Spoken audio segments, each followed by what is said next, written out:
Picture this. You're rolling down Interstate 80 somewhere in the middle of Nebraska. The road stretches ahead like a ribbon of black asphalt cutting through endless fields of corn and wheat. Your Peterbilt 389 hums beneath you, that long hood stretching out in front like the nose of a jet plane. The CB crackles with chatter from other drivers, warning about a bear trap ahead near mile marker 237. You've got another 600 miles to go before you hit your delivery in Denver, and you're settling in for the long haul with a cup of truck stop coffee in the holder and a country station on the radio. Now, imagine a completely different scene. You're navigating a Scania through the narrow streets of a medieval town in Belgium, your flat front cab over giving you a clear view of cobblestones that have been there since before trucks existed. You've crossed 3 countries today already, each with different speed limits and toll systems. Your digital tachograph is counting down the minutes until you need to take your mandatory 45-minute break, and you're calculating whether you can make it to that truck stop near the German border before your hours run out. Tomorrow, if the schedule holds, you'll be home in Poland for the weekend. These are 2 different worlds, 2 completely different ways of living the trucker's life. But here's the thing that nobody outside the industry really understands. Both of these drivers are doing essentially the same job. They're moving freight from point A to point B, fighting fatigue, dealing with traffic, and spending more time on the road than at home. Yet the way they do it, the rules they follow, the trucks they drive, and the culture they're part of couldn't be more different. I've talked to drivers on both sides of the Atlantic, guys who have experienced both systems, and what I've learned is this. American trucking and European trucking are like 2 different sports played on the same field. The goal is the same, but the rules, the equipment, and even the philosophy behind it all are worlds apart. In America, trucking is about distance and independence.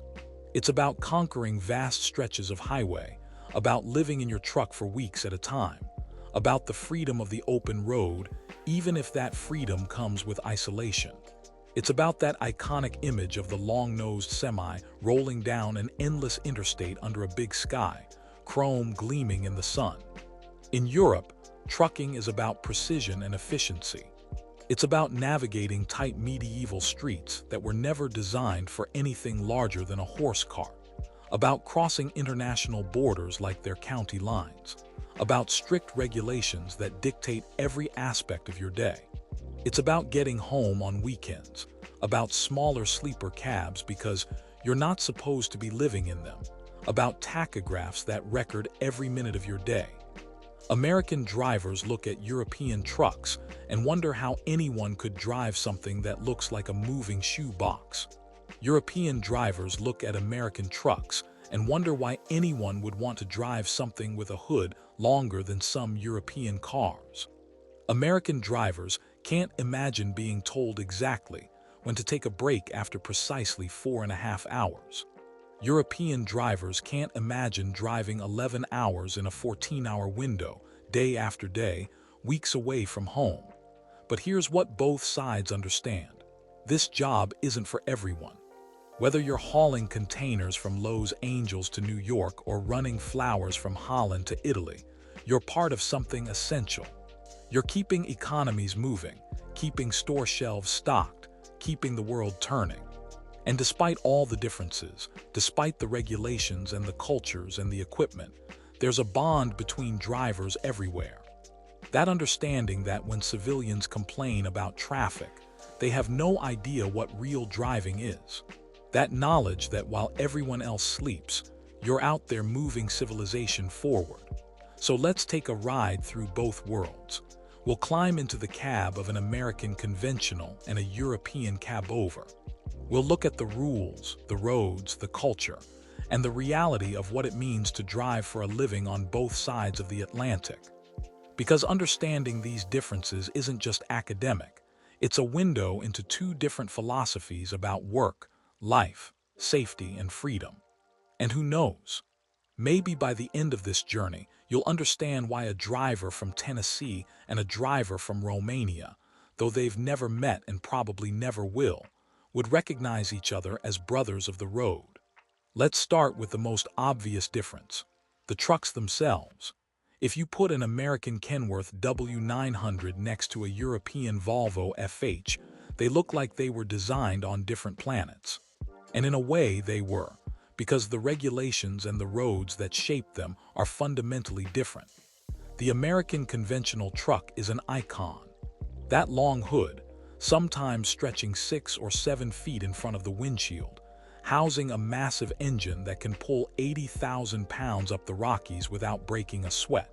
Peterbilt, Kenworth, Freightliner, Mack. These names represent more than just manufacturers. They represent a culture, a way of life. Walk through any American truck show and you'll see owner-operators who have customized their rigs with more chrome than a motorcycle gang, with paint jobs that cost as much as a new car, with interiors that look like luxury hotel suites. The conventional design puts the engine out front, under that long hood. The cab sits behind the front axle, which gives the whole truck a lower, longer profile. It's like comparing a Cadillac to a compact car. There's a reason for this design beyond just aesthetics. When American regulations changed in the 1980s to measure trailer length separately from tractor length, there was no advantage to having a compact tractor anymore. So manufacturers went big. Bigger engines, bigger cabs, bigger sleeper berths. And those sleeper berths, that's where you see the real difference. An American long-haul truck can have a sleeper that's bigger than some New York apartments. 72 inches, 90 inches, some even larger. Inside, you might find a full-size bed, a refrigerator, a microwave, a flat-screen TV, a gaming console, storage compartments for weeks' worth of clothes and supplies. Some high-end owner-operator trucks have marble countertops, hardwood floors, and custom cabinetry. These aren't just trucks, they're homes on wheels, because American drivers might spend 3 weeks or a month out here before they see their driveway again. The engine in an American truck is typically larger too. 15 liters is common, with some running 16 or even 18 liters for heavy haul. These engines make 500, 600, even 700 horsepower.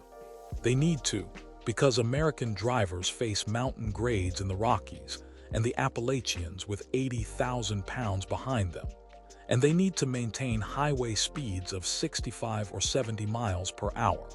American trucking is about power and comfort, about being able to handle whatever the road throws at you while living in relative luxury. Now, step into a European cabover, and you're in a completely different world. The first thing you notice is that flat front. There's no hood at all. The windshield is right there at the front of the truck, giving you an unobstructed view of the road directly in front of you. The whole cab sits above or just in front of the front axle. This design isn't about aesthetics, it's about necessity.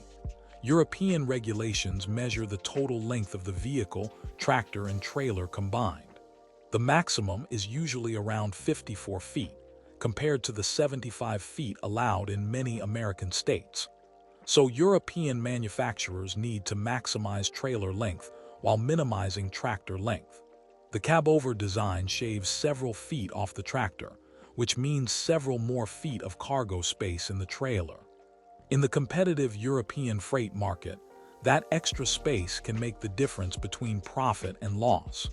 The engines in European trucks are typically smaller, often 11 to 13 liters, producing 400 to 500 horsepower. This isn't because Europeans can't build bigger engines, it's because they don't need them. European trucks are limited to about 88,000 pounds total weight, compared to the 80,000 pounds for the tractor-trailer alone in America, not counting multi-trailer combinations. Plus, European highways have lower speed limits, typically 55 to 62 miles per hour for trucks, so you don't need massive power to maintain speed. The sleeper berths in European trucks are smaller too. You might have a bed that's adequate but not spacious, maybe a small storage area, perhaps a tiny refrigerator. But here's the key difference.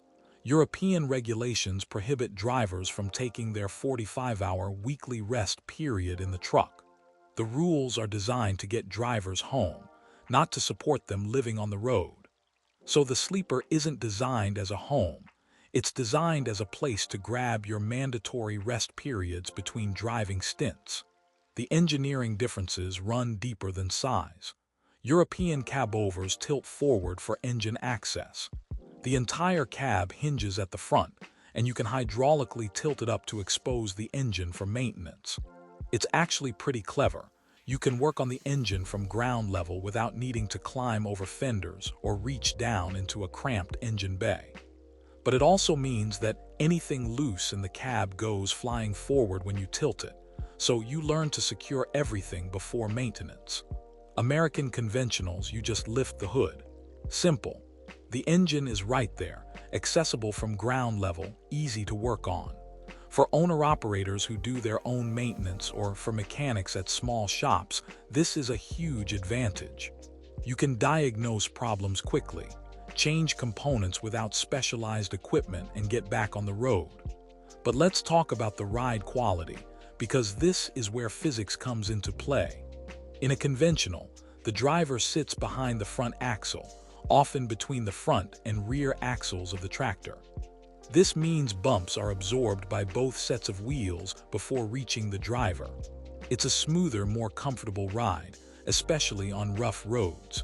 In a cab-over, the driver sits right above or just in front of the front axle. Every bump, every pothole, you feel it directly. It's a harsher ride, and for drivers who spend 8 or 9 hours a day in the seat, that makes a difference. Then there's the safety question, and this one's controversial. In a conventional, you've got 6 or 7 feet of hood in front of you. In a head-on collision, that hood acts as a crumple zone, absorbing impact energy before it reaches the cab.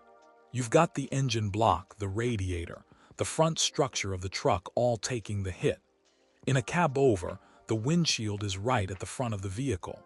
In a serious frontal impact, there's almost nothing between you and whatever you're hitting. European trucks have safety features, reinforced cab structures, airbags, but they can't change physics. Some American drivers who have seen serious cab-over crashes will tell you stories that'll make you never want to sit in one. The maneuverability is where the cab-over shines, though. That short wheelbase, the ability to see exactly where your front bumper is, it makes a huge difference in tight spaces. European drivers navigate medieval town centers, narrow village streets, loading docks that were designed before trucks existed. They need that tight turning radius, that visibility. An American conventional trying to make deliveries in downtown Prague or Bruges would be an absolute nightmare. You'd be blocking streets, knocking over street signs, probably taking out a few cafe tables. But on the open highway, especially American highways with their gentle curves and wide lanes, the conventional design is king.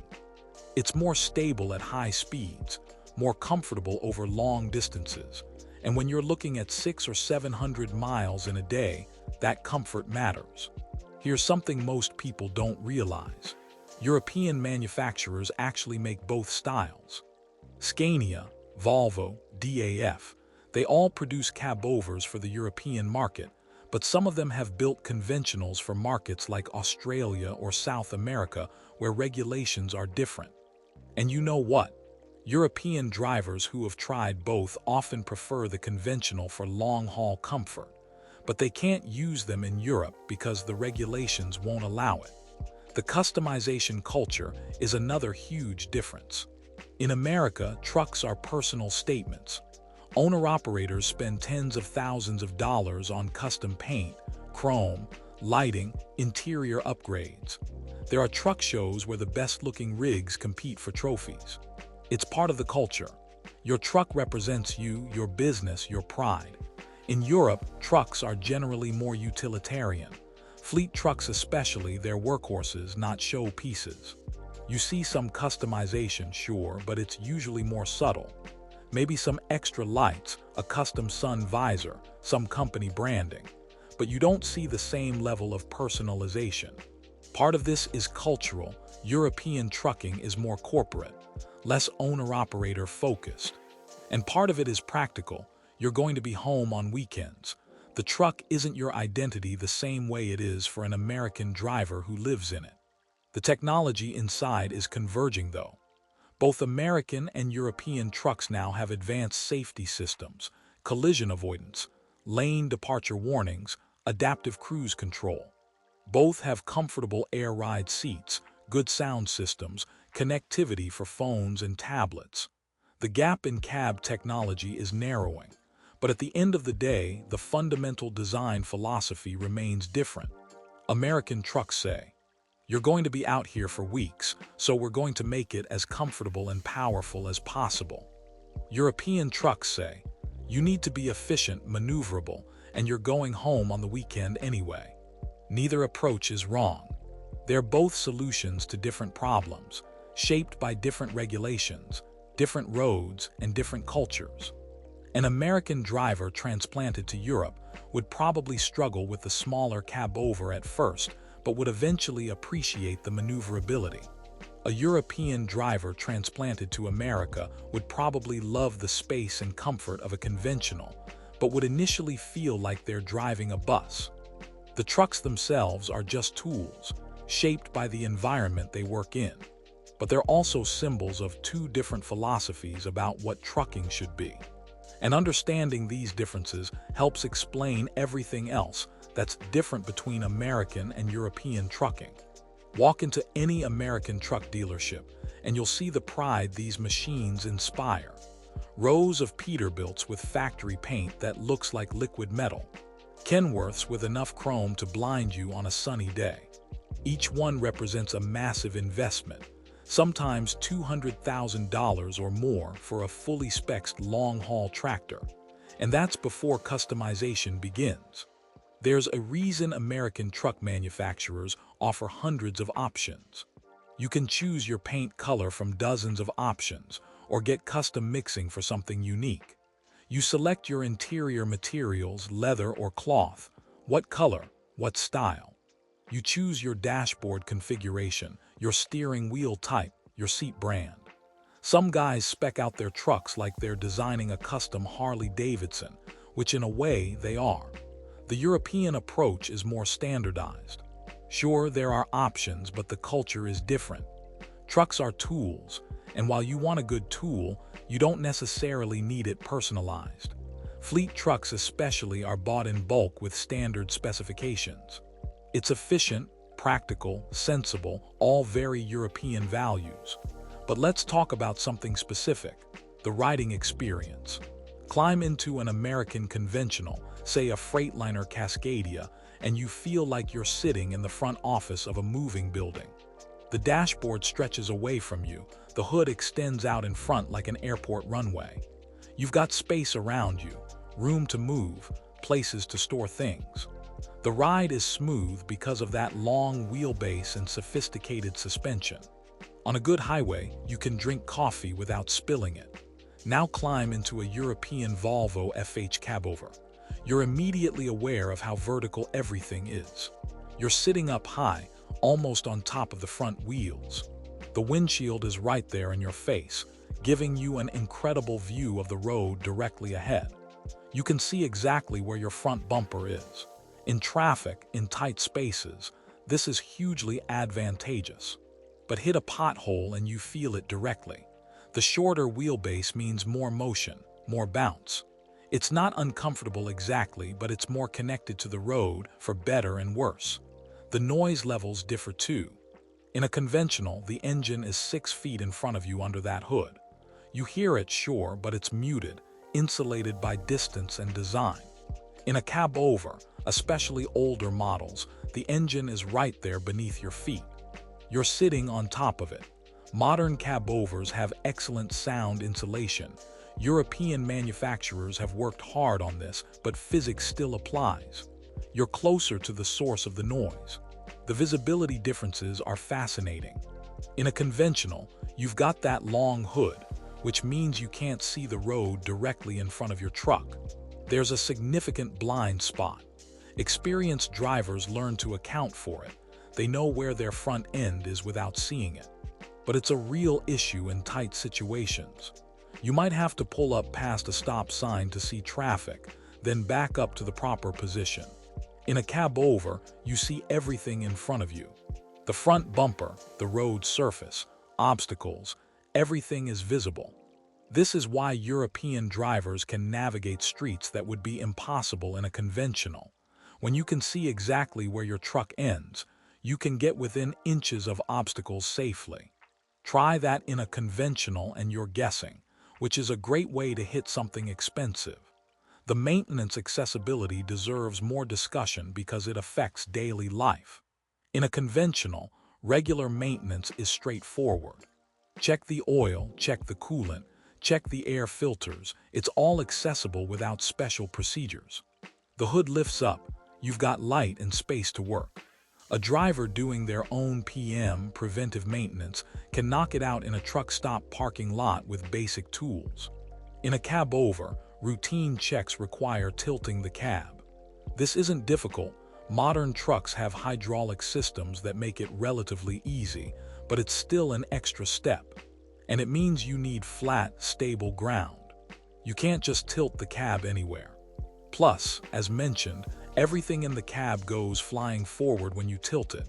Coffee mugs, paperwork, anything not secured ends up on the windshield. Drivers learn to prepare for this, securing everything, but it's a hassle. The aerodynamics matter more than you might think. American conventional trucks have gotten much better at this over the years. Modern Freightliners and Kenworths have sloped hoods, integrated fairings, side skirts on trailers, all designed to cut through air more efficiently. But they're still fighting physics. That long hood, that vertical grille, they create drag. European cab-overs with their flat fronts should be worse, but European manufacturers have gotten clever. Curved cab corners, integrated air deflectors, smooth surfaces, they've minimized the disadvantage. And the shorter overall length means less total surface area creating drag. In real-world fuel economy, European trucks often match or beat American trucks despite the supposedly worse aerodynamics. Fuel economy is a huge deal in both markets, but for different reasons. In America, with lower fuel costs per gallon but massive distances, fuel is one of the biggest operating expenses. An over-the-road truck might burn 150 to 200 gallons of fuel in a day of hard running. At $4 or $5 a gallon, that's serious money. Every half-mile per gallon improvement in fuel economy is worth thousands of dollars annually per truck. In Europe, fuel costs more per liter, significantly more, but you're not covering the same distances. So the total fuel cost per day might actually be similar despite the price difference. European trucks with smaller engines burning less fuel can be economical even with high fuel prices. The efficiency comes from the overall package. Lighter truck, smaller engine, stricter speed limits, shorter routes. The power differences manifest in specific situations. American trucks climbing the grapevine in California with 80,000 pounds. You need that 600 horsepower to maintain speed. Otherwise, you're crawling at 30 miles per hour holding up traffic. European trucks climbing alpine passes often have strategies built into the routes. Lower speed limits, dedicated truck lanes, acceptance that heavy loads will go slower. You don't need as much power when everyone expects trucks to operate differently. The weather handling capabilities differ too. American trucks, especially in northern states, are built to handle brutal winter conditions. Block heaters to keep engines warm in sub-zero temperatures. Massive batteries to start in the cold. Fuel systems designed to handle winter diesel and fuel additives. Because a truck that won't start at a truck stop in Minnesota in January is a useless, expensive piece of metal. European trucks deal with winter too, especially in Scandinavia and the Alps, but the approach is different. More reliance on winter tires, some routes requiring chains, more acceptance of temporary road closures during severe weather. The infrastructure adapts to the weather rather than expecting the trucks to conquer it regardless of conditions. The cultural attitudes toward the trucks themselves are revealing. Ask an American owner-operator about their truck and they might talk for an hour. They'll tell you about every modification, every upgrade, the paint color they spent weeks choosing, the custom interior they designed, the chrome accessories they added piece by piece. The truck is an extension of themselves, a statement of identity and pride. Ask a European fleet driver about their truck and you'll get a more practical assessment. It's comfortable or it's not. It's reliable or it's not. It gets the job done or it doesn't. There's professional pride in operating it well, but it's a tool, not an identity. This isn't better or worse, just different cultural expressions of the same fundamental work. The technological evolution is converging both markets. Modern American and European trucks both have collision avoidance systems, lane departure warnings, adaptive cruise control, stability control. Both have integrated GPS and fleet management systems. Both have sophisticated engine management, optimizing fuel economy. The gap in technology has largely closed. It's now about implementation and user interface rather than fundamental capability differences. But the philosophical divide remains. American trucks will likely always be bigger, more powerful, more focused on long-distance comfort. European trucks will likely remain more compact, more maneuverable, more focused on efficiency and versatility. These aren't flaws in either design. They're features optimized for different operational realities. And at the end of the day, both do the same essential work. They move freight safely from origin to destination. Everything else, the size, the style, the power, the comfort, these are all in service of that fundamental purpose. Understanding why the trucks are so different helps explain why the entire profession operates differently in each market. Now we're getting into the nitty-gritty, the regulations that actually govern how drivers live their lives on the road. And this is where American and European trucking diverge in ways that fundamentally change the job. Let's start with America, because the American system is actually simpler to explain, even if it's not always simpler to follow. The Federal Motor Carrier Safety Administration, the FMCSA, sets the hours of service regulations that every commercial driver needs to follow. These rules got updated in 2020, but the basic framework has been in place for years. Here's how it works. You can drive for 11 hours after taking 10 consecutive hours off duty. That's your driving time. But here's the catch. Those 11 hours have to happen within a 14-hour window. That 14-hour window starts the moment you go on duty, whether you're driving or not. So let's say you start your day at 6 in the morning. By 8 p.m., 14 hours later, you must stop driving, even if you've only driven 8 hours because you spent 3 hours waiting at a loading dock and another hour in traffic. That 14-hour rule, it's the one that drives American drivers crazy, because it doesn't pause for anything. Traffic jam, clock keeps running. Waiting 3 hours for a shipper to load you, clock keeps running. You're racing against that 14-hour limit, trying to get as many of your 11 driving hours in as possible before it runs out. You also need to take a 30-minute break after 8 hours of driving. Can't be in the driver's seat, can't be doing any work. Just a break. Most drivers use this for fuel, food, or a quick rest.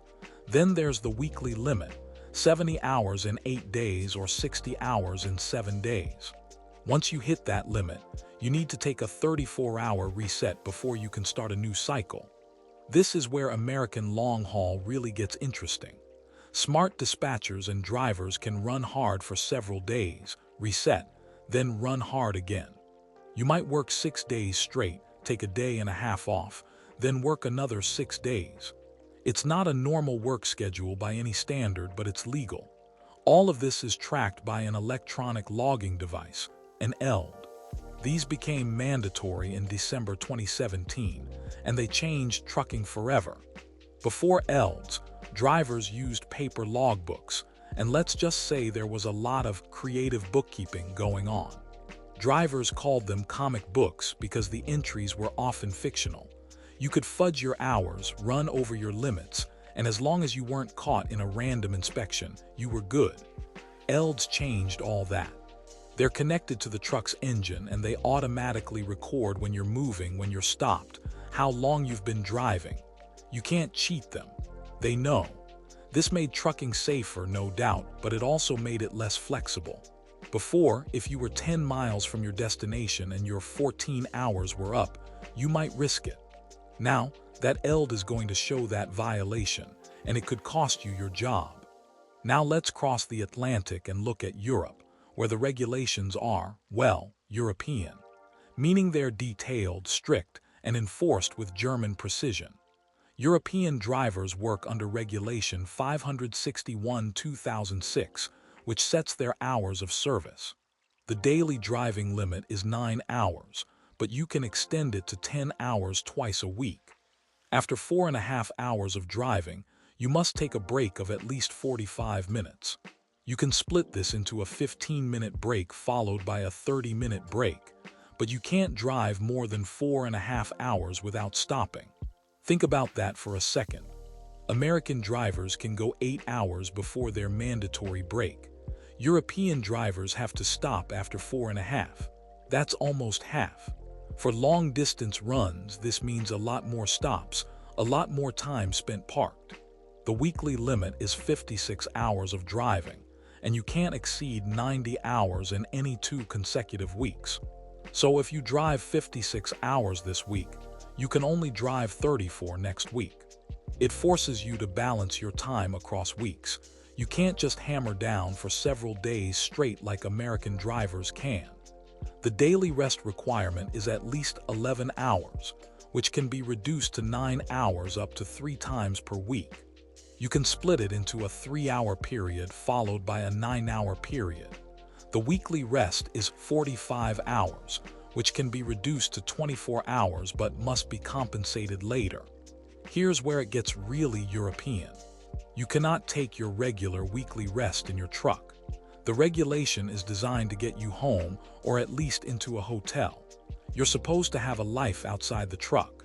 The EU doesn't want drivers living in truck cabs week after week. In practice, this is complicated. Drivers from Poland or Romania who are working in Western Europe can't always get home every week. Hotels near truck stops are expensive or non-existent, so they end up taking their weekly rest in truck parking areas anyway, technically violating the regulation, but without practical alternatives. All of this is tracked by the digital tachograph, and let me tell you, that thing is Big Brother in a little box. It records everything. Driving time, working time, rest time, breaks. It knows when you cross borders. The newer smart tachographs even record exact locations at certain intervals. And unlike American ELDs, which mostly just track driving versus on-duty versus off-duty, the European tachograph has specific categories for different types of work. Enforcement is brutal too. In Germany, France, and other Western European countries, you can be stopped at any time for a roadside check. They'll download your tachograph data for the past 28 days and analyze it with computers. 1 minute over your driving time. Fine. Started driving 3 minutes before your rest period was complete. Fine. And these aren't small fines, they can be hundreds or thousands of euros, and they bill both the driver and the company. The interesting thing is how these different systems shape driver behavior. In America, drivers are constantly calculating their hours, trying to maximize their 14-hour window. They'll rush to get loaded or unloaded because every minute counts against their drive time. They'll plan their routes around fuel stops and rest areas that let them use their 11 hours most efficiently. The ELD has made them more compliant, but it's also made them more stressed because there's less flexibility. In Europe, the 4.5-hour limit creates a different rhythm. Drivers know they're going to be stopping regularly, so they build it into their routine. That break becomes time to eat, to stretch, to handle paperwork, to plan the next leg. The shorter daily driving limits mean you're not covering as much ground each day, but you're also not as exhausted. The system is designed around the assumption that driver fatigue is the enemy, and frequent breaks are the solution. American drivers will tell you the 14-hour rule is idiotic because it punishes you for traffic and loading delays beyond your control. European drivers will tell you the 4.5-hour limit is annoying because sometimes you just want to push through. Both systems have their critics within their own markets. Here's a wild difference. In America, your ELD is recording your status, but you have some control over it. You can switch between driving, on duty, not driving, sleeper berth, and off duty. There's judgment involved. In Europe, the tachograph is automatic in many ways. It knows when the truck is moving. It knows when you're stopped. There's less room for interpretation. Speed limiters are another difference. In Europe, trucks are limited to 90 kilometers per hour, about 56 miles per hour. In America, many fleets use speed limiters set at 65 or 70 miles per hour, but it's not universally required by law. European drivers literally cannot speed even if they want to. American drivers have more throttle freedom. Sunday driving bans exist in some European countries, Germany being the most notable. From midnight Saturday to 10 p.m. Sunday, trucks over 7.5 tons generally can't drive on German highways. There are exceptions for certain cargoes, but mostly, Sunday is a day of rest whether you like it or not. Can you imagine telling an American trucking company they can't move freight on Sundays? The industry would revolt. The weekly rest rules create interesting dynamics. In America, if you take your 34-hour reset, you can immediately start a new 70-hour cycle. You could theoretically work 6 days, take 1.5 days off, and repeat forever. In Europe, the weekly rest rules force more time off, and the regulation about not resting in the truck is specifically designed to improve driver quality of life. Though, as mentioned, it doesn't always work out that way in practice. Both systems have evolved over time based on accident data and driver fatigue studies. The American system has traditionally been more focused on giving drivers and companies flexibility within safety limits. The European system is more paternalistic, more focused on regulating every aspect to prevent abuses. Neither system is perfect. American drivers work longer hours but have more control over their schedule. European drivers have more enforced breaks but less flexibility. American drivers can make more money by running harder, but they also spend more time away from home. European drivers have their time more strictly controlled, but they're more likely to get home regularly. The enforcement culture is different too. In America, you might go months without a DOT inspection. When you do get inspected, it's usually at a weigh station or during a traffic stop, and unless you're obviously violating, you might get a warning. In Europe, especially in Western Europe, enforcement is constant and unforgiving. Cameras track trucks, computers analyze tachograph data, and fines are routine. Here's the bottom line. American regulations are designed around the idea that trucking is a demanding job that requires long hours and significant time away from home, and they try to make that sustainable through rules about rest. European regulations are designed around the idea that no one should have to live in a truck or work excessive hours, and they enforce that through strict limits. Both approaches are trying to solve the same problem. How do you move freight efficiently while keeping drivers safe and healthy? They've just come up with very different answers, and those different answers create very different lifestyles for the drivers living under them. Let's talk about distance, because this is where the fundamental difference between American and European trucking becomes crystal clear. It's not just about using miles versus kilometers, though that's part of it. It's about the entire concept of what long-haul means. In America, long-haul trucking means distance that would make a European driver's head spin.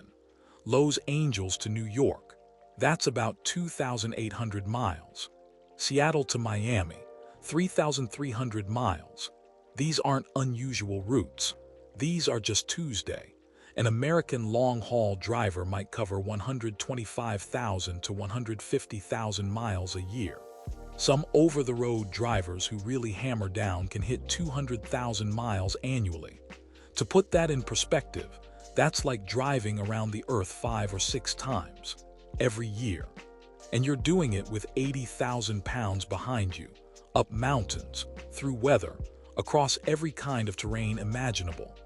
The average length of haul in American trucking is somewhere around 500 to 800 miles, depending on the segment of the industry. But plenty of loads are 1,000 miles or more. You might pick up a load in Dallas on Monday and deliver it in Boston on Wednesday, covering 1,800 miles with a reset somewhere in between. Now let's look at Europe. The entire continent of Europe, from Portugal to the Polish-Ukrainian border, is about 2,500 miles. From Norway to Sicily is roughly the same. You can drive from Paris to Rome, crossing 4 countries, in about 900 miles. Amsterdam to Vienna, through 5 countries, about 750 miles.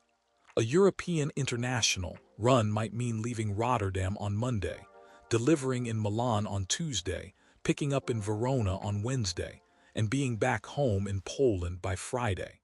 Total distance, maybe 1,500 miles for the whole week. An American driver could do that in 3 days on a single load. The average haul length in European trucking is much shorter, often 200 to 400 miles per trip. Part of this is geography. Europe is smaller and more densely populated. Part of it is the nature of the freight, more regional distribution, more just-in-time delivery to smaller markets. And part of it is the regulations. With stricter driving limits, you simply can't cover as much ground in a day. But here's what makes this really interesting: crossing international borders. In America, you can drive from Maine to California and never leave the country. Same language, same currency, same general regulations. Sure, each state has its quirks, different speed limits, different road taxes, but fundamentally, you're still in America. In Europe, you might cross 3 or 4 international borders in a single day. Each country has its own toll system, its own vignette requirements, its own specific regulations. You need to carry different currencies or payment cards for different toll systems. The road signs change languages. Even though the EU has tried to harmonize things, there are still country-specific rules you need to know. Let me give you an example. You're driving from Germany to Italy. You'll probably go through Austria and maybe Switzerland depending on your route. Germany has free highways but truck toll systems on some routes. Austria requires a digital vignette. Switzerland has its own vignette system and strict regulations about truck weights and emissions. Italy has tolls on most highways. Each country has different speed limits for trucks, different rules about driving on Sundays and holidays, different requirements for what equipment you need to carry in the truck. An American driver crossing from, say, Nevada into California just keeps driving. Maybe there's an agricultural inspection station. Maybe the speed limit changes. But you don't need different documentation, different payment systems, different safety equipment. The distances American drivers cover create a different relationship with the road. When you're out for 3 weeks at a time, covering thousands of miles, you develop routes you know like your own driveway. You know which truck stops have the best showers. You know which rest areas are safe to park overnight. You know the traffic patterns in every major city. You know which way stations are usually open. The road becomes your territory. European drivers develop detailed knowledge too, but it's different. They know the best parking areas near border crossings. They know which countries have the strictest enforcement. They know the quirks of driving in each nation. The Italians who drive aggressively. The Germans who are sticklers for rules. The French toll booths that always seem to have lines. The distances also affect truck design, which we talked about earlier. American trucks need bigger fuel tanks because You might go 400 or 500 miles between fuel stops in some parts of the country. European trucks can have smaller tanks because you're never that far from a fuel station. American drivers plan routes around fuel stops because diesel prices can vary by 50 cents or more per gallon between states. You learn to fuel in the cheap states. Avoid fueling in California or the Northeast if you can. European drivers deal with fuel price differences too. Luxembourg and Austria tend to be cheaper, Switzerland and Scandinavia more expensive. But the distances are shorter, so it's less critical. The mountain grades are different too. The American Rockies and Sierras have grades that can be 10 miles long or more, climbing thousands of feet. Cabbage Hill in Oregon, Donner Pass in California, Eisenhower Tunnel in Colorado, these are legendary among American drivers. You need that power we talked about earlier, those big engines, because you're climbing for miles with a full load. European mountains, the Alps especially, have serious grades too, but they're often handled differently. More tunnels, more switchbacks, different engineering. The Gotthard Tunnel, the Brenner Pass, these are significant challenges, but the approach is different. European infrastructure often tries to minimize the grades through extensive tunnel systems. The weather factors in too. American drivers deal with absolutely brutal weather conditions over long distances. You might start a trip in sunny California, cross the Sierras in a snowstorm, deal with Wyoming winds that can literally blow your truck over, and end up in a thunderstorm in Kansas, all on the same load. You're covering climate zones. European drivers face weather challenges too: Scandinavian winters, alpine snow, Mediterranean heat, but over shorter distances and with more support infrastructure. The support infrastructure itself is different. America has truck stops, those massive complexes with fuel, food, showers, parking for hundreds of trucks, parts stores, tire shops, sometimes even barber shops and dentists. They're spaced every 50 to 100 miles along major freight corridors. Loves, Pilot Flying J, TA Petro, these are the lifelines of American trucking. Europe has truck stops too, but they're generally smaller and more basic. More of them are just parking areas with limited facilities. The culture is different. European drivers are more likely to cook in their trucks rather than eating at restaurants. The whole concept of the American truck stop culture, with its buffets and CB radio shops and rows of Kenworth and Peterbilt memorabilia, doesn't really exist in Europe. Parking is a huge issue on both continents, but in different ways. In America, the problem is finding safe, legal parking because hours of service rules mean you might run out of hours in areas without truck parking. You end up parking on highway ramps, in abandoned lots, anywhere you can safely stop. In Europe, truck parking areas fill up fast, especially on Friday afternoons when weekly rest periods start. If you don't plan ahead, you might end up parking illegally and getting fined. The navigation is different too. American drivers use trucker GPS units that account for low bridges, weight restrictions, and truck routes, but the roads are generally designed for large vehicles. European drivers need more sophisticated routing because many roads simply aren't suitable for 40-ton trucks, medieval town centers, narrow mountain roads, low railway bridges built a century ago. Here's something that really highlights the difference. An American driver might deliver a load, then have to deadhead empty for 300 miles to pick up the next load. That's just part of the business. 300 miles empty. No problem, maybe a 6-hour drive. A European driver deadheading 300 miles would be furious. That's practically a full day's drive with nothing to show for it. The speed limits create different dynamics too. American highways generally allow trucks to run at 65 or even 70 miles per hour in some states. European trucks are limited to 88 kilometers per hour, about 55 miles per hour. So an American driver can cover 650 miles in a 10-hour day if conditions are good.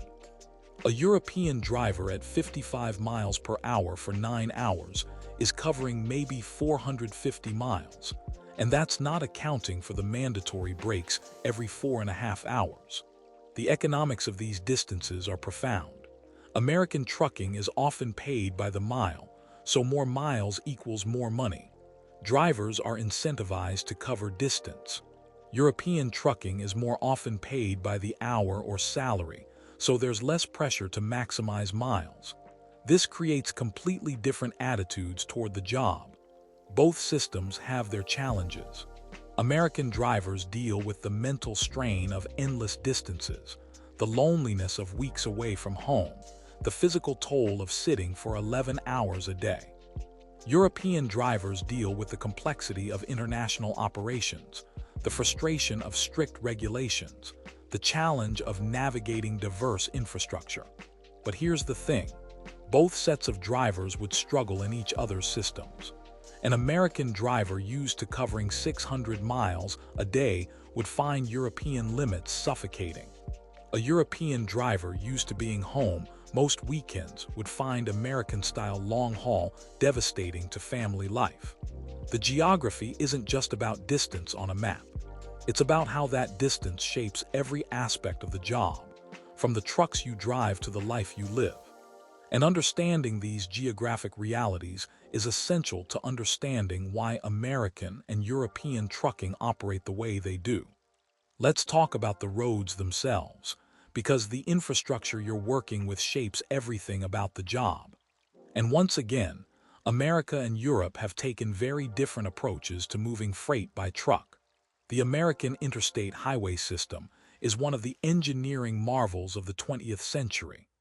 Eisenhower pushed for it after seeing the German Autobahn system, and what America built was massive. About 48,000 miles of limited access highways connecting every major city in the country. Wide lanes, gentle curves, engineered for high-speed travel. For a trucker, the interstates are your lifeline. Interstate 80 from New York to California, Interstate 10 from Jacksonville to Los Angeles, Interstate 95 up and down the East Coast. These are the arteries of American commerce. They're designed for trucks, 2 or 3 lanes each direction, wide shoulders for breakdowns, grades that are generally manageable, curves that you can take at highway speeds. The condition varies wildly, though. Some sections, especially in states with good maintenance budgets, are smooth as glass. Other sections, particularly in the Rust Belt and Northeast, are crumbling disasters of potholes and patches. You can be cruising smooth in Pennsylvania on I-80, cross into Ohio, and suddenly you're navigating a minefield of road damage that hasn't been properly fixed in decades. The truck-specific infrastructure is extensive. Rest areas every 20 to 50 miles on major routes, some with parking for hundreds of trucks. Weigh stations at state borders and key points. Dedicated truck lanes on some urban highways. Runaway truck ramps on mountain grades for brake failures. The system is built with trucks in mind because freight moves by truck in America. Then you've got the truck stops, which we've mentioned but deserve deeper discussion. These are genuinely impressive facilities in many cases. The big chains, Love's, Pilot Flying J, TA Petro, they're building stops that are like small cities, parking for 200 or more trucks. Diesel islands that can fuel a dozen trucks simultaneously. Inside, you've got restaurants, fast food, convenience stores, trucking supplies, showers, laundry facilities, sometimes even gyms, barber shops, dentists, chiropractors. Some have truck maintenance facilities, tire shops, parts counters. The shower situation is uniquely American in its approach. You pay for a shower, usually $12.15, and you get a private bathroom with shower, toilet, sink, usually pretty clean, usually well-maintained. You get towels, soap, reasonable privacy. For a driver who's been out for weeks, a good truck stop shower is a small piece of civilization. But the infrastructure has problems. Parking is the biggest one. There aren't enough truck parking spaces to meet demand, especially along busy freight corridors. Drivers run out of hours and can't find legal parking, so they end up on highway ramps, in abandoned lots, anywhere they can safely stop. It's a safety issue, a quality of life issue, and politicians have been talking about fixing it for decades without doing much. Now let's look at Europe. The European road network is older, more complex, and more varied than the American system. You've got modern motorways that rival anything in America, and you've got medieval roads that weren't designed for anything larger than a horse cart. The motorway systems vary by country. The German Autobahn is legendary, and parts of it live up to the reputation. Smooth, well-maintained, efficiently designed. But even the Autobahn has problems, construction zones that last for years, traffic jams that can stretch for miles. The Dutch motorways are generally excellent. The French autoroutes are good but expensive due to tolls. Eastern European highways are improving but still lag behind Western standards in many areas. The challenge in Europe is consistency. One minute you're on a perfectly maintained German Autobahn, the next you cross into Poland and the road quality drops noticeably. Then maybe you go through Czech Republic where they're building new highways, but not all routes are completed. It's a patchwork. European motorways are generally narrower than American interstates. 2 lanes each direction is standard, 3 lanes in urban areas or very busy sections. Lane width is also narrower, which matters when you're driving a 2.5-meter wide truck in a 3.5-meter lane. There's less margin for error than on American highways where lanes can be 12 feet wide. The curves are tighter too, because European highways often follow older routes or are constrained by geography. You can't always engineer perfectly gentle curves when you're going through mountain valleys or around medieval cities. So European drivers need to be more cautious on curves, especially in bad weather. The toll systems are a nightmare of different approaches. In Germany, trucks pay tolls through a GPS-based system. In Austria, you need a digital vignette. In Switzerland, a different vignette system. In France, traditional toll booths on many routes. In Poland, a mix of toll roads and free highways. Each country has its own payment method, its own rates, its own requirements. Managing toll costs and systems across multiple countries is a significant administrative burden. Truck stops in Europe are different. The American concept of the massive, full-service truck stop doesn't really exist in most of Europe. Instead, you have motorway service areas which are smaller, more basic facilities. Some have fuel, a restaurant, maybe showers, limited parking. The parking fills up fast, and finding a spot on Friday afternoon can be nearly impossible. Many truck drivers in Europe cook their own meals because the service area restaurants are expensive and limited.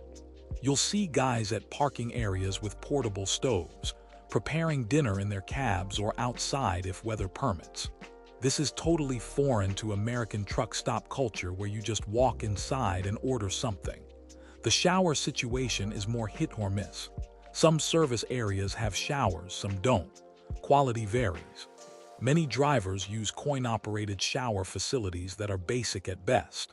It's not the private, well-maintained experience of an American truck stop. Parking is a massive issue in Europe, even worse than in America in some ways. There simply aren't enough spaces, and the regulations about weekly rest mean that parking areas fill up completely on weekends. Drivers resort to parking on highway ramps, in unauthorized areas, risking fines because there's nowhere else to go. There are initiatives to build more truck parking, but it's slow progress. The roads themselves reflect different design philosophies. American highways are built for distance and speed. They cut straight lines across the landscape, tunnel through mountains, bridge over rivers. They're optimized for moving freight as efficiently as possible. European highways navigate more carefully around geography, cities, and existing development. They adapt to the landscape rather than dominating it. Mountain roads show this difference clearly. American mountain highways like I-70 through the Rockies are engineering feats, long grades, massive tunnels designed to maintain highway speeds as much as possible. European mountain passes often have lower speed limits, tighter curves, more challenging grades, but also extensive tunnel systems. The Gotthard Tunnel in Switzerland, the Mont Blanc Tunnel between France and Italy, these are incredible engineering achievements that make alpine crossings manageable. The signage is different too. American highway signs are generally good for trucks, indicating truck routes, weight limits, low bridges well in advance. European signage can be more challenging, especially when you're crossing language barriers. You need to recognize symbols and numbers even when you can't read the language. Weather management of roads differs. In America, especially in the north, they use massive amounts of salt and chemicals to keep highways clear in winter. It destroys cars and infrastructure, but it keeps freight moving. In Europe, the approach is more varied. Scandinavia is excellent at winter road maintenance.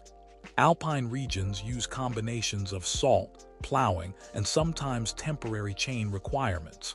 Southern Europe doesn't deal with winter weather the same way, so a snowstorm in Italy can shut down roads that would barely slow down traffic in Minnesota. The weigh station system is completely different.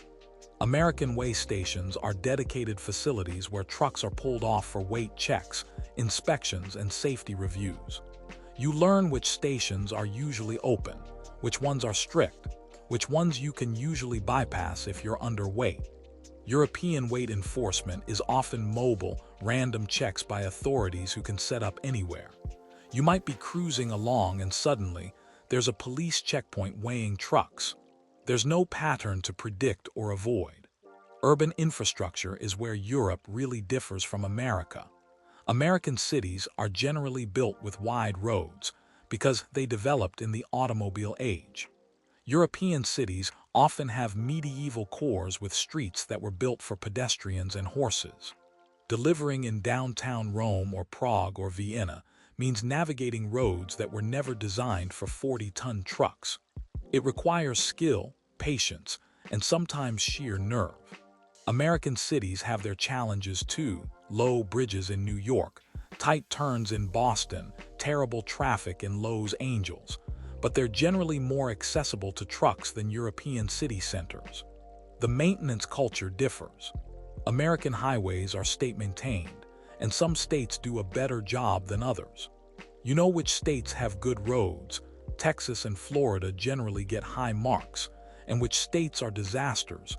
Louisiana is often rated worst in the nation. European countries generally maintain their own motorways, and wealthier countries have better infrastructure. Germany, Netherlands, Switzerland invest heavily. Eastern European countries are catching up but still have work to do. The gas stations and fuel availability are different. In America, truck stops are often separate from regular gas stations, with dedicated diesel islands for trucks. In Europe, truck fuel is often at the same stations as cars, just separate pumps. Finding diesel is never a problem in either market, but the fueling experience is different. Environmental regulations affect infrastructure too. European cities have emissions zones where older trucks can't enter. London, Paris, many German cities have low emission zones. Your truck needs to meet certain standards or you pay fines or can't enter at all. American cities don't generally have this, though California has stricter emissions rules than other states. Border crossings are unique to Europe. Even within the EU with the Schengen zone, crossing borders can mean dealing with different regulations, different languages, different currency in some cases. The infrastructure at borders varies from seamless, just a sign saying you've entered a different country, to backed-up checkpoints where trucks are inspected. Non-EU borders like entering Switzerland or Norway from the EU involve actual customs and paperwork. Technology is changing infrastructure in both markets. Electronic toll systems, apps for finding parking, real-time traffic information, it's all becoming standard. But the fundamental infrastructure differences remain. Here's the thing, both systems work for their respective markets. American infrastructure supports long-distance, high-volume freight movement.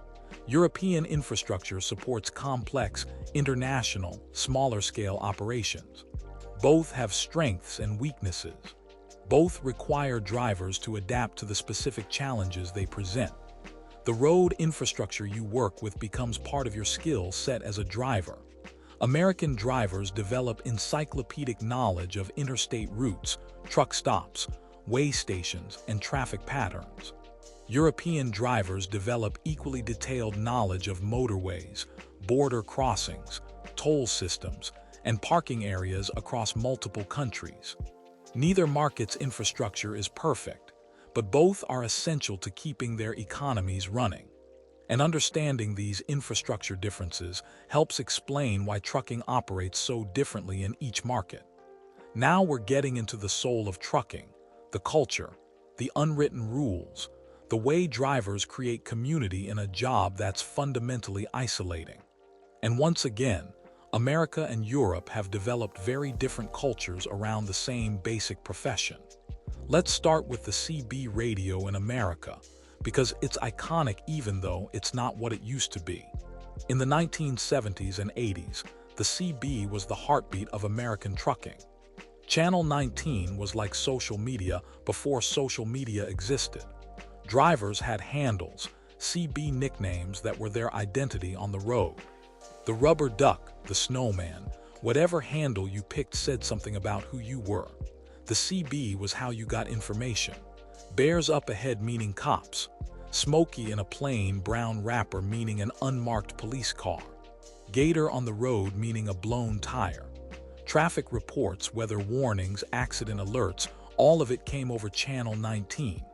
But it was also entertainment, guys telling jokes, flirting with waitresses at truck stops, just shooting the breeze to pass the time.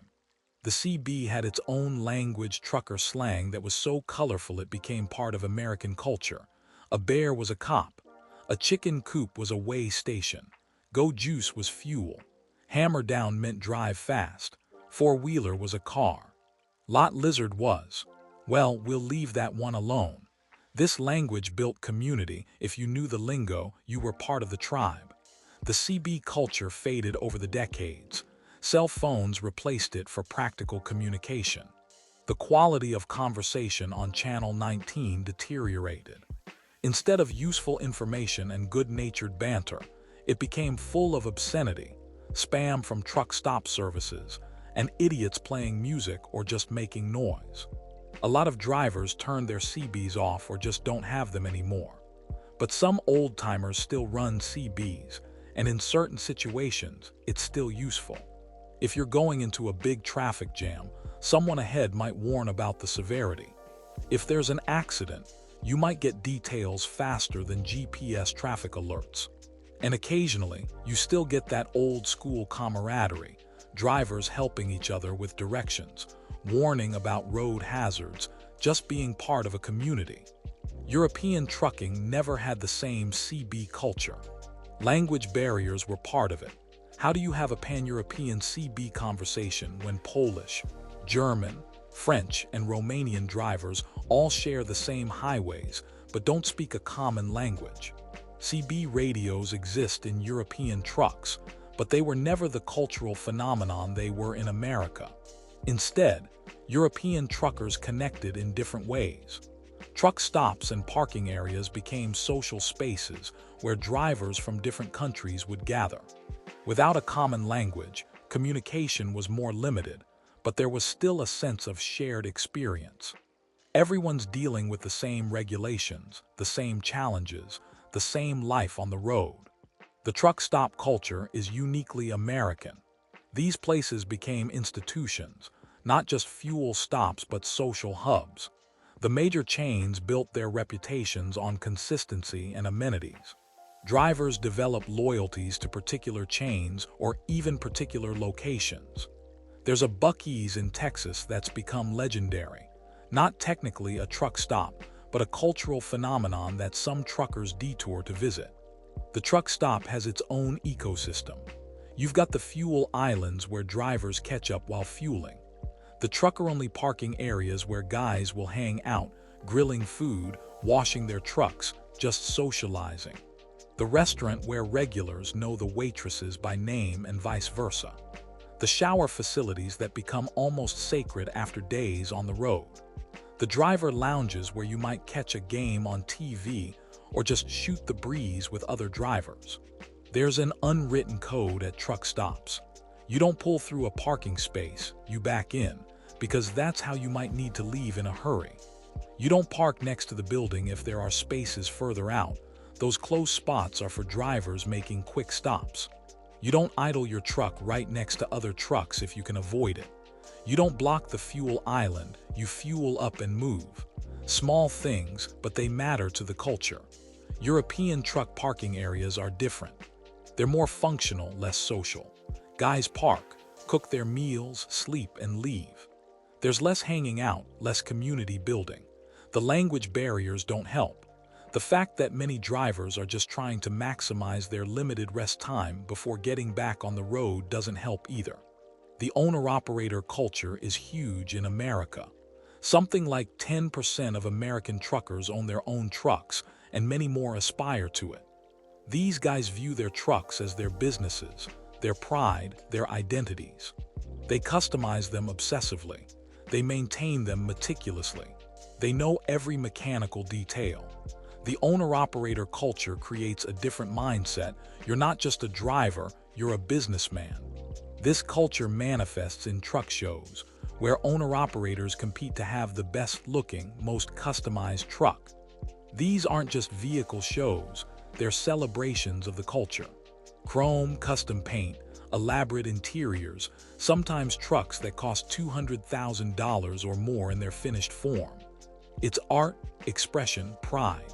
Europe has owner-operators too, but it's a smaller percentage and a different culture. The trucks are more likely to be working vehicles than show pieces. There's pride in doing the job well, but less emphasis on the truck itself as a statement of identity. The family culture in trucking differs too. In America, multi-generational trucking families are common. Grandfathers, fathers, and sons all in the business. There's a sense of lineage, of passing down knowledge and culture.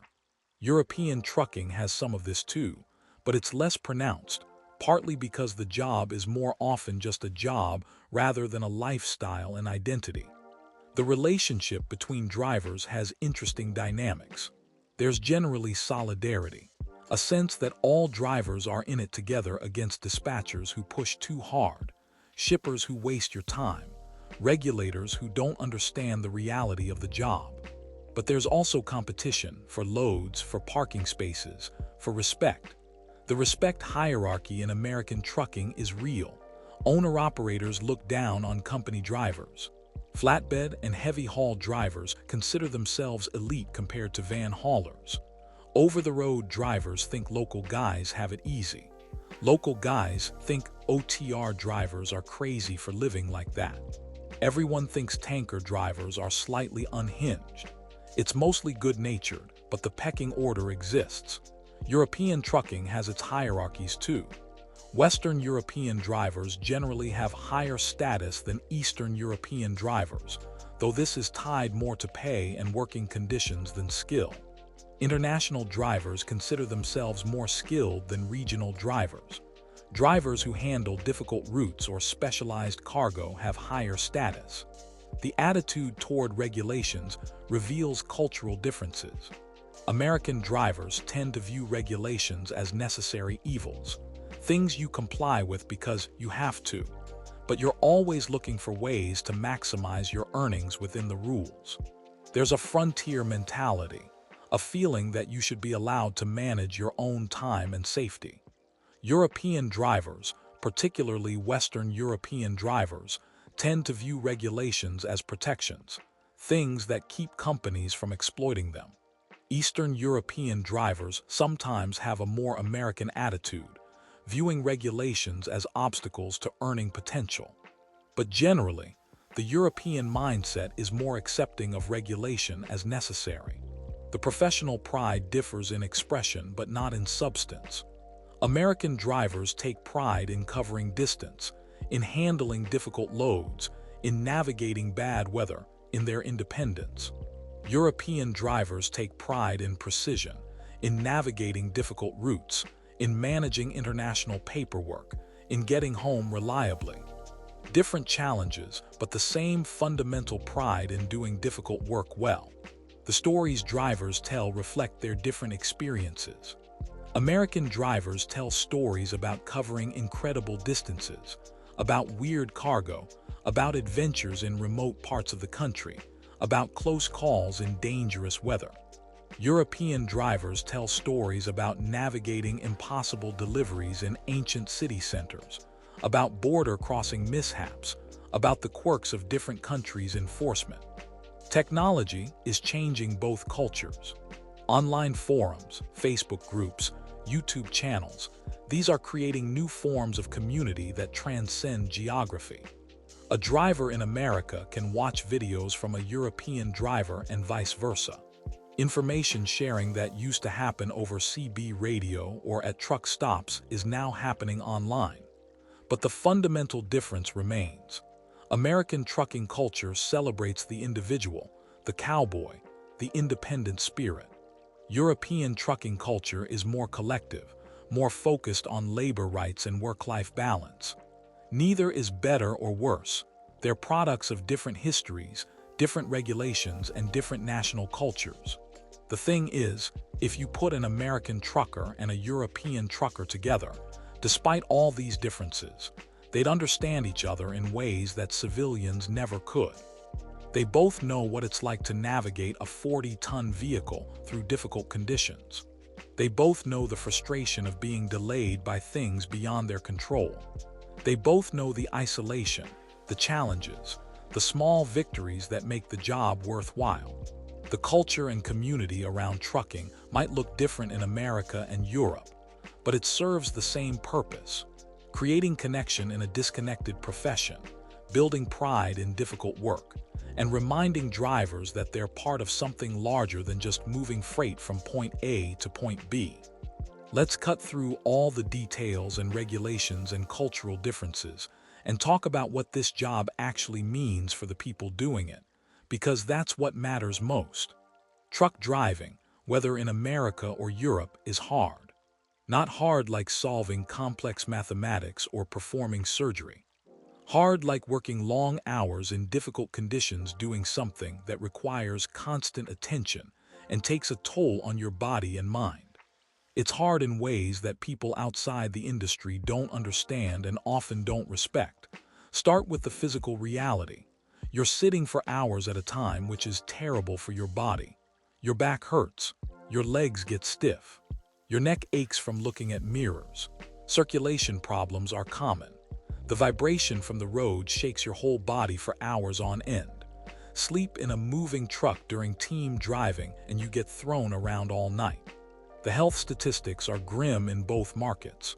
Truckers have higher rates of obesity, heart disease, diabetes, sleep apnea, and a dozen other conditions compared to the general population. Life expectancy is lower. And it's not just bad luck or bad genes, it's the job itself. Irregular sleep, poor food options, lack of exercise, stress, it all adds up. American drivers particularly struggle with health because of the limited food options on the road and the long hours sitting. European drivers have some advantages with shorter driving times and more frequent breaks, but they're still sitting all day, and the stress of strict enforcement takes its toll. The mental health challenges are severe too. Loneliness and isolation are real problems, especially for American long-haul drivers who are away for weeks. You can go days without a meaningful conversation with another human being. You talk to dispatchers about loads, to dock workers about paperwork, to fuel island attendants about payment, but those aren't real connections. Depression is common. Substance abuse is a problem. Coffee and energy drinks to stay awake, alcohol or other things to deal with the stress and loneliness. Suicide rates are higher than the national average. These aren't just statistics. They're real people suffering in a job that demands so much and offers so little support for mental health. European drivers with regular home time have better mental health outcomes generally, but they still face stress. The constant pressure of tachograph enforcement, the complexity of international operations, the financial pressure of relatively low wages for demanding work. Mental health challenges exist there too. The financial reality is complicated. In America, over-the-road drivers can make decent money, especially owner-operators or drivers for companies that pay well. $40,000 to $70,000 a year is common, sometimes more for specialized work. But that's for working 60 to 70 hours a week, being away from home for weeks at a time, and dealing with all the health impacts. European drivers generally make less in absolute terms, though it varies wildly between Western and Eastern European drivers. A German or Dutch driver might make a middle-class income. A Romanian or Bulgarian driver might make poverty wages by Western standards, even though it's better than opportunities at home. The economics of European trucking exploit wage differences between countries in ways that create resentment and inequality. In both markets, the pay often doesn't match the skill and responsibility required. You're controlling an 80,000-pound vehicle in traffic, responsible for hundreds of thousands of dollars of cargo, dealing with complex regulations and challenging conditions. Yet truck driving is often treated as low-skilled labor. The job security is questionable too. In America, driver turnover at major carriers can exceed 100% annually. Companies hire constantly because drivers quit constantly, searching for better pay, better home time, better treatment. In Europe, the job market is tighter in some ways, but Eastern European drivers face exploitation and poor working conditions. The disrespect from the public hurts. Four-wheelers, that's what truckers call regular cars, blame trucks for traffic, cut them off in dangerous ways, don't understand stopping distances or blind spots. Shippers and receivers treat drivers like servants, making them wait for hours without compensation. Regulators create rules that seem designed to make the job harder rather than safer. In America, there's some cultural respect for truckers, the idea of the truck driver as an essential worker, but it's often shallow. In Europe, truck drivers are often viewed as a necessary nuisance, especially in places where trucks are restricted to reduce traffic and pollution. The technology changes are creating anxiety in both markets. Autonomous trucks are coming. Maybe not tomorrow, maybe not next year, but the technology is advancing. What happens to all these drivers when trucks can drive themselves? The industry says there will always be a need for human drivers, but many drivers are skeptical. Current technology is already changing the job. ELDs in America and tachographs in Europe have made it impossible to cheat hours. GPS tracking means companies know where you are every moment. Cameras in cabs monitor driver behavior. Some drivers feel like they're working in a surveillance state, with every action recorded and analyzed. The generational divide is real. Older drivers remember when there was more freedom, more respect, better pay relative to cost of living. They remember when a man could support a family on a trucker's wage, when the job came with dignity. Younger drivers have never known that world. They enter an industry already transformed by technology, already under intense regulatory pressure, already struggling with public image. Recruiting new drivers is a challenge in both markets. Young people don't want the lifestyle, the time away from home, the health impacts, the relatively modest pay for the sacrifices required. Companies are desperate for drivers, but they're often not willing to improve conditions enough to attract quality people. Women in trucking face additional challenges. It's a male-dominated industry, and while that's slowly changing, female drivers often deal with harassment, safety concerns at truck stops and rest areas, and assumptions that they can't handle the job. Both markets need more diversity, but the culture and conditions make it difficult. The future of the profession is uncertain. Regulations continue to tighten in both markets. Environmental pressure means electric trucks are coming, which will change everything about range, power, and infrastructure. Automation threatens to eliminate jobs or at least radically change them. Economic pressures push for more efficiency, which usually means more pressure on drivers. But here's what doesn't change. The work is essential.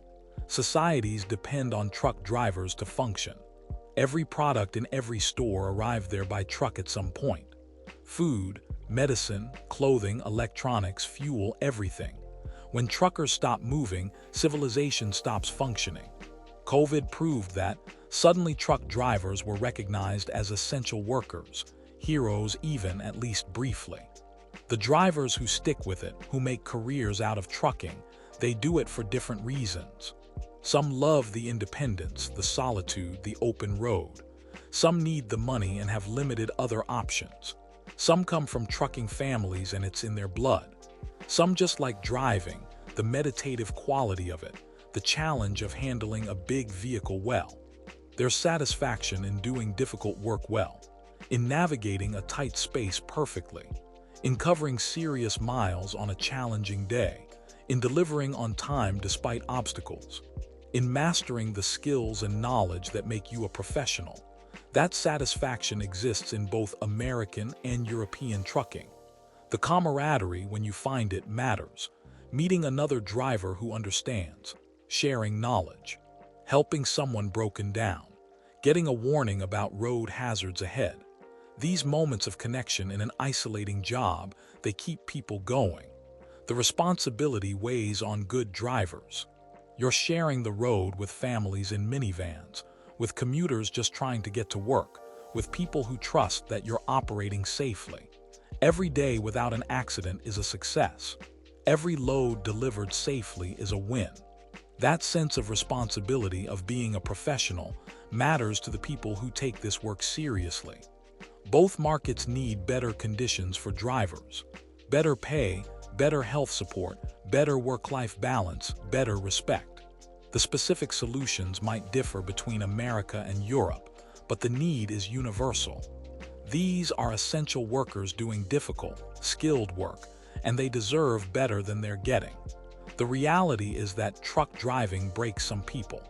The lifestyle, the isolation, the health impacts, the stress, not everyone can handle it. The people who make careers of it are tougher than they're given credit for. Whether they're covering 1,200 miles across America or crossing 5 countries in Europe, they're doing something most people couldn't or wouldn't do. Understanding what drivers actually face, the challenges they overcome, the skills they develop, the sacrifices they make. That's essential to understanding why this job needs to be respected and improved in both markets. Because without truck drivers willing to do this work, modern economies would collapse. We've covered a lot of ground here, from the trucks themselves to the regulations to the cultures to the realities of daily life. We've seen how American and European trucking are fundamentally different in almost every way you can measure. American trucking is built for distance, for independence, for conquering vast landscapes with powerful machines. It's cowboys and chrome, long hauls and longer absences, making your truck your home because you're going to be living in it. It's CB culture and truck stop communities, owner-operators with customized rigs, regulations that give you flexibility but demand you use it wisely. European trucking is built for complexity, for precision, for navigating a dense, diverse continent with efficient machines. It's cab-overs and crossing borders, strict regulations and frequent breaks, going home on weekends because the rules say you should have a life outside the truck. It's tachographs tracking every minute, parking struggles across multiple countries, cultures colliding at rest stops. The regulations differ, with America giving more driving hours but less mandatory breaks, Europe enforcing stricter limits but providing more structure. The trucks differ, with American conventionals offering comfort and space, European cab-overs providing maneuverability and efficiency. The distances differ, with American drivers covering thousands of miles weekly, while European drivers might cross multiple countries in hundreds of miles. The lifestyles differ dramatically. American drivers often gone for weeks at a time. European drivers more likely home for weekends. American trucking as a lifestyle choice, European trucking as a profession. Different pay structures, different health challenges, different social networks. But here's what I want you to understand. Beneath all these differences, there's a common thread. Truck drivers, whether they're rolling down Interstate 80 or navigating the Autobahn, are doing essential work that requires skill, patience, and sacrifice. They're moving the goods that keep civilization functioning. They're dealing with traffic, weather, breakdowns, and bad roads. They're managing complex regulations while trying to earn a living. They're spending time away from family and friends to do a job that most people couldn't or wouldn't do. There's a mutual respect among drivers who understand both systems. They recognize that the challenges are different but equally real.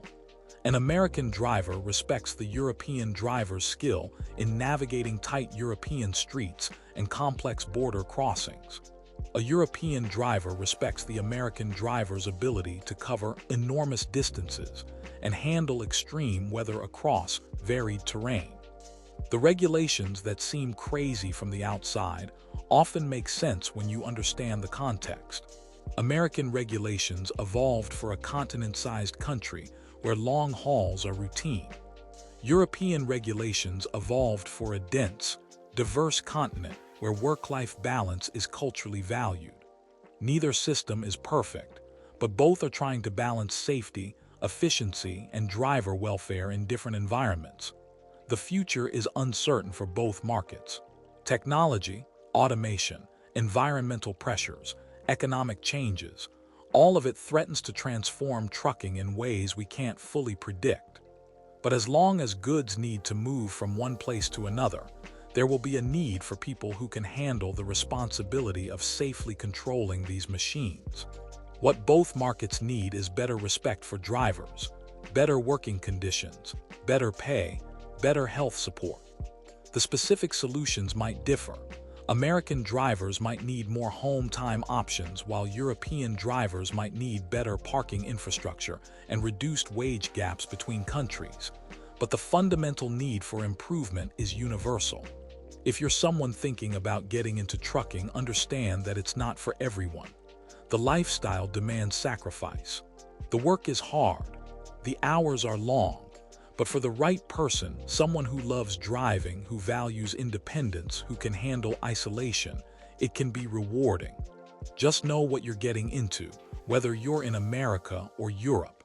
If you're someone who's never been inside a truck but depends on the products they deliver, which is everyone, have some respect.